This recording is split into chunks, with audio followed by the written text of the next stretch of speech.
Susan Feniger. And I'm Mary Sue Milliken. And we're here at Socalo, which is actually our newest restaurant that we opened about 7 weeks before COVID hit. We met at a restaurant in Chicago called Le Perroquet, where I was the first woman and Susan was quickly hired afterwards. And we really bonded there over a lot of hard work and a really great learning experience. There were just not very many women in those kitchens then.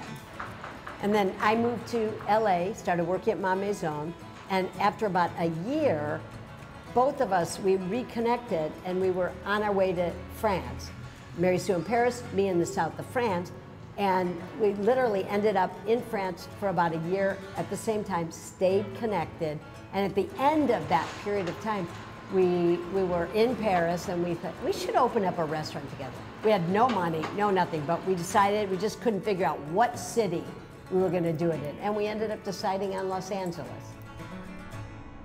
In the 80s, there weren't a lot of women owners. I think what we kind of came to the conclusion was we didn't want to be working for men anymore. We were ready to be on our own and call our own shots. So therefore, we just started tiny. You know, we started really small. So when we opened City, we sort of, you know, put it into a box of saying this is food from cities all around the world.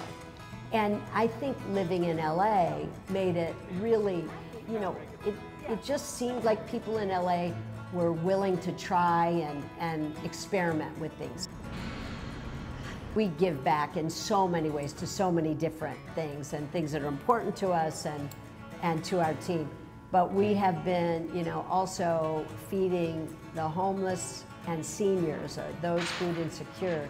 We've been doing like 9,000 or 10,000 meals a week for the last year to give back to our community.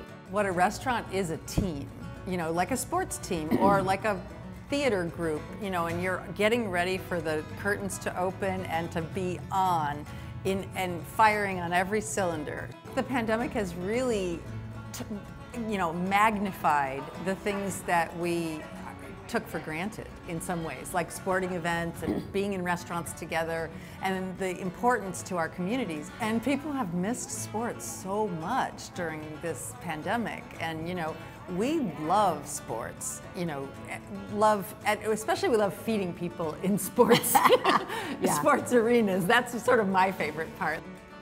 We did a dinner with some of the sponsors and fans of the Clippers. Really, it's quite intimate because people can see you, they can talk, they can ask questions, and so that dinner with the Clippers fans was really fun and very special. I mean, it wasn't quite like being at a Clippers game, but you know, I think there's something intimate about that, which, you know, I never realized before COVID how interesting that was a way of communicating. Oh my gosh, that's almost straight gin, but really delicious. If I don't cook something every day, I am not a happy girl.